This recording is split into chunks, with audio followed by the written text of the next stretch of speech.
Pauwi na ang 17 taong gulang na lalaking estudyante na ito galing sa eskwelahan ng mabangga ang sinasakyang jeep ng isang SUV pasado alas 10 ng gabi nitong Martes, March 18 sa Barangay Buhangin, Davao City. Kwento ng binatilyo, sa lakas ng impact, tumilapon siya pati ang dalawa pang pasahero sa bandang harapan ng jeep. Tumama ang ulo niya sa bakal kaya nagdugo ito. Naitawag ang aksidente sa UNTV News and Rescue kaya kaagad na pinuntahan ng team ang lugar. Pagdating sa lugar, kaagad na inampat ng rescue ang pagdurugo sa bahagi ng ulo ng estudyante. Nagtamo din ito ng mga gasgas sa kamay. Iniinda rin ng pasyente ang sakit sa kanyang ulo, kaliwang balikat at sa kanang tuhod nito. Dinala ito sa Southern Philippines Medical Center. Ang dalawang pasahero na kasama ng estudyante ay wala namang malalang injury.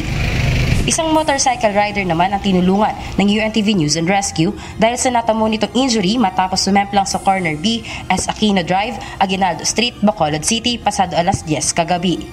Nangyari ang aksidente sa tapat ng Police Station 2 na kaagad na humingi ng tulong sa UNTV News and Rescue team. Nagtamo ng mga gasgas sa kamay ang 41 years old na rider.